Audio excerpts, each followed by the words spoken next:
Good morning, Terry. How are you doing today? I'm doing very well, thank you, but I can't see you. All I see is a white screen. Well, Terry, you being a radio person, you understand theater of the mind. Hey, I got to tell you something. You're going to be in Charlotte this coming Thursday. I'm going to be at that very shopping center just up a couple of stores from you. When do you begin? Because I mean, you can't come to Charlotte without us getting together to say hello. You bet. I'm not sure what time that function is. I just go where I'm told, and the next 12 hours are the only thing that have any reality for me. I'm in Boston at the moment. Charlotte seems like a lifetime away, but yes, we must get together. We certainly will. And then I can see really what you look like. There you go. That's part of the great mystery. Even as an author, you know what the mystery is about. Well, I know what it's about, but now I've got to work hard to solve it. So, yeah. So, no, let's definitely say hi. That'd be great. Your new book, The Year of the Locust, puts Cain on the borders of Iran, Pakistan, and Afghanistan. And I guess maybe it's because I just fear that part of the world, but it does come with an edge of like, oh my God, what is he up to? Yeah. He's a denied access area spy. He's at the very pointy end of the intelligence community. These people are really the bravest, the best of the best in many ways. They go into areas where it is totally forbidden. North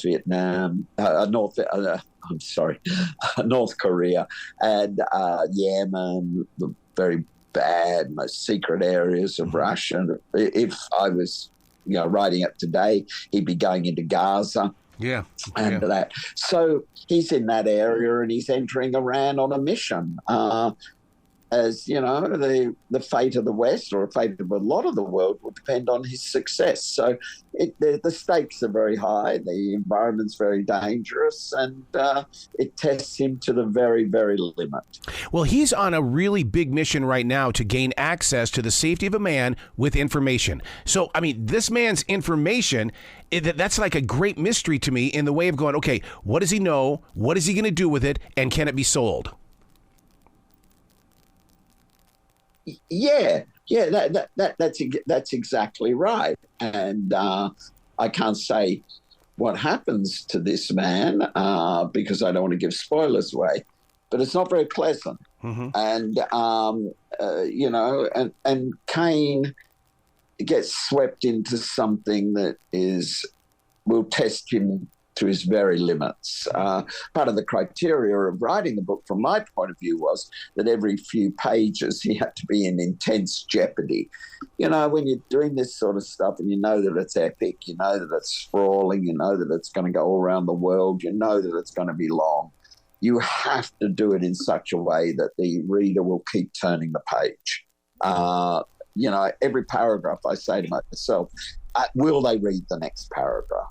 But it starts with you, Terry. You've got to experience it before I read it. And when you have a thriller like this, I can't imagine what your blood pressure does. You've hit the nail right on the head. 120 over, 80 is sort of what we're looking for. I did my blood pressure one night. It was 192. No. I thought, I'm off to hospital. I called the doctor. He said, calm down. I said, how can I calm down?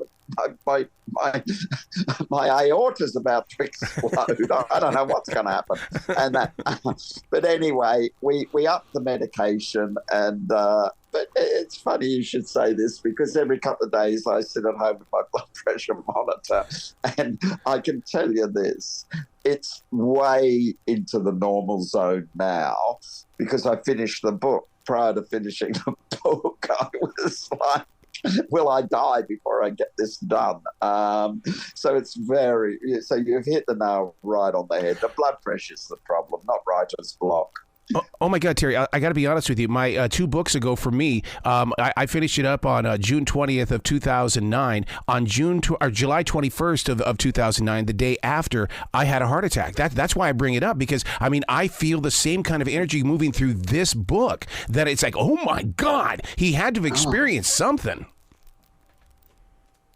Yeah, gee, I'm sorry. I'm sorry to hear that that it took such a toll on you. But obviously, I sympathise. I'm often asked, what advice do you have to people who are, wanting to embark on a writing career? And people think I'm joking. I'm not. I say, get fit and stay fit. Yes.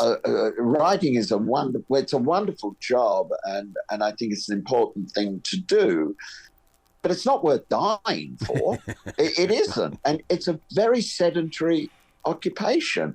You sit there and you stare at a screen and you get involved in the characters, you get involved in the problem solving, you're trying to turn emotions into words, you're trying to do so many things, and it's easy for the hours to slip by. It's easy to reach for a cigarette. It's easy to have another cup of coffee. It's easy to skip meals. It's easy to have a drink. I mean, how many good writers are alcoholics? Yeah. So I'm very disciplined.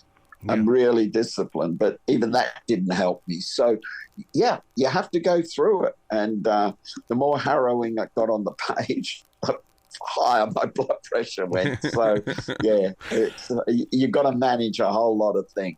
Are you disciplined in the way that, because I have a dog that will come in and she knows when I'm getting worked up, so she takes me for a walk. Do you have that kind of a thing where, and it's just, she just knows. It's like, come on, Dad, we got to go. We got to go through the forest. Yeah, well, yeah, I got a dog, but it's clearly nowhere near as intelligent as yours. The dog will come in if it wants food. The dog will come in if it thinks that there's a treat to be had. As far as going for a walk's concerned, well, yeah, all right. Looks at the weather. If it's raining, you can't get the damn dog out of the house. No, I've got an exercise bike. Oh, good. One of those stationary bikes next to my desk and when it gets a bit much, even if it's just 10 or 15 minutes, I'll hop on it. And, I'm not doing interval training up Mount Everest. There are people that can do that, and God bless them. I can't. I just get on it and do some exercise. And then when I finish for the night, no matter how late it is, I'll go out for a walk. I'll go for a long walk and calm down and then think about what the major narrative problem I had in front of me. And it's wonderful how much just walking allows you to start to see through the problems. You need that mind-clearing experience. So I do it. I try not to skip meals. I don't drink coffee whilst I'm working. I don't drink alcohol. I haven't for many, many years. And I gave up cigarettes. So all in all, it's a miserable life. What can I do? But Terry, I'm a firm believer that creativity is the addiction. It is the vice, and so as writers, we can go into any room at any given time and start planting those words on a page, and sometimes that's way too much of an addiction. It is an addiction. There's no doubt. My wife acknowledges that. She knows that. It's a compulsion. Yes. A compulsion to turn emotions into words, to solve narrative problems, to walk into a room and look at the people and start to tell yourself what their stories are, which have, of course, no relationship to reality. But, the attractive woman standing over in the corner who you've never met before in your life, that the unhappiness that is deep in her heart. Then the guy that comes up to talk to her is her husband, but love died a long time ago, And so I stand there and I tell myself all this rubbish. And then I find out the woman standing in the corner is a neuroscientist, that she's gay. And the guy that comes up to her is her lawyer, And I think, oh, that's disappointing. Often, I'm sure you find the same thing. Yeah.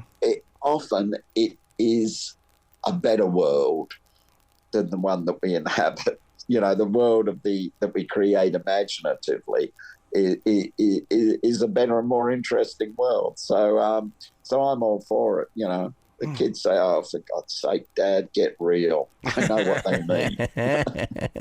So with what you just shared with me, the reason why Kane feels so real to us, is it because you had to create a profile for each and every character, and they have to live up to what your imagination developed? Yeah, absolutely. Absolutely. You know, Steven Spielberg said a very interesting thing. Yeah, I met him a number of times, and, you know, I admire him very much. He said a very interesting thing. He said, you know, in movies, there are no bad people. There are just people with a bad function. And I've always found that very, very interesting, because if you come at writing, especially a very long and epic style book, you have to give the person who is going to cause all the problems, you have to give them the dignity of a motivation. You have to allow them to have a reason for why they are doing what they're doing. Now, when you do that, people start to understand them more. And of course, a hero has to understand the person in order to catch them or stop them or do whatever. So you're going on a journey. You're going on a journey into the previous life of your bad guy, and you're going on a journey into the life, the antecedents plus the present day life of your hero. So it starts to become a much richer narrative story than just having some psycho out there with an axe, you know, which is sort of interesting for 2 minutes. And then when you get to the point of, well, why has he got an axe and why is he a psycho? There are people who write either books or movies who say, well, who cares? Just let him lop off the next person's head. Well, that's gets a bit boring.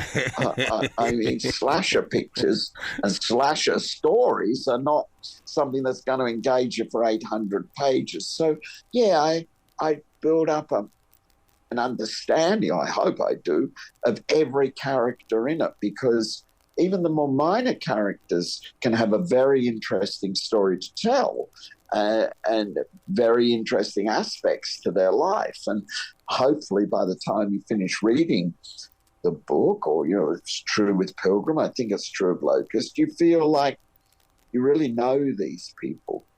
They weren't necessarily your friends, but they were people that you came to have a great understanding of. If I can do that, well, I've done a good job, you know.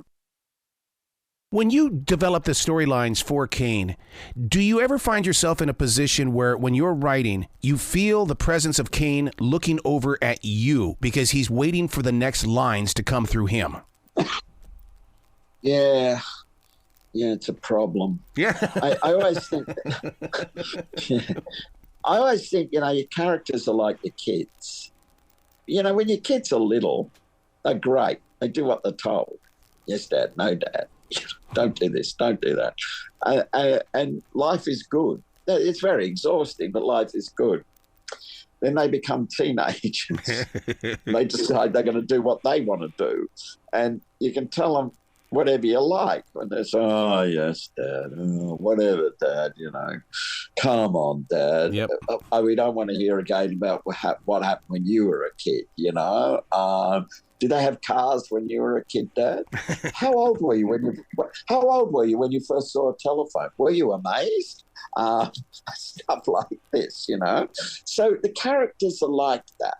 When you first start off with it, they do what they're told. But as they develop and you make decisions about them, you know, what they do here or what they think there, they start to tell you what is believable and what isn't. So, you know, if I've set up a character as being a decent, empathetic, kind man, let's just say, and then I decide for plot purposes that I need him to pull out a gun and stick the barrel in somebody's mouth and threaten to pull the trigger, the character's going to say to me, yeah, that's a nice scene. Yeah, good. Glad you thought that up. I would never do that. And I think, oh, you will do it because who's in control here? So I write it. And then I read it through, and I have to say, he was right. Mm-hmm. It doesn't play. It does not. It's not believable. So I have to chuck that out and start again and find a better way for him to get the information, which is good. That's good, because otherwise every scene's going to be somebody sticking a gun in somebody's mouth and threatening to pull the trigger. So it forces you, the characters force you to stay true to them and be more inventive. But it's exhausting. I got 4 kids. So I got 4 of them telling me all the time I don't know what I'm talking about. So, so between them and the characters, life is miserable. Life is miserable. And I wish everybody would just shut up and do what they're told. No hope of that. Where I find inspiration in Kane is the fact that he goes in, does whatever is required, and gets out. Now, I have to ask you, that's what we were trained to do in combat karate. Go in, do what's required, get out. Is that a martial arts background from you, or is that something you picked up for Kane? It's something I picked up for Kane, but it's also true, I believe, of the intelligence community. People, and this was especially true of my first book, I Am Pilgrim, where he does not kill the bad guy at the end. And the reason being, justice has got nothing to do with the spy world. When you're a spy, you do not pass sentence and then carry it out. Oh. No, your job is the mission. Your job, as you say, is to get in, do what's necessary, and get out. It's up to other people to determine punishment and justice. And that is where I find spies very interesting. Their motivation, their objective is vastly different than delivering justice. They work in a moral wasteland that they can't afford to be animated by things like revenge or, well, you've been a bad person, so I'm going to put a bullet through your head. You've been a bad person. What I need is the information. And if I'm dead, there's no information getting out. So it's a different mindset. I might say a more sophisticated mindset than perhaps we're accustomed to in a lot of thrillers. And it just is coincidental that it is in accord with a martial arts background. Of course, if you haven't got those skills, both, physical skills that you would develop through martial arts or through unarmed combat, through many, many things, you're not going to survive long out there. You need this whole package. So, yes, it's very interesting that those things are all in accord. Go in, do what's necessary, get the hell out. Yep. I can't wait to meet you this coming Thursday because I've just got so many more questions to ask you. And man, this has just been a blessing to share a conversation with you today. Well, thank you so much. It's been fun, huh? And I look forward to Thursday.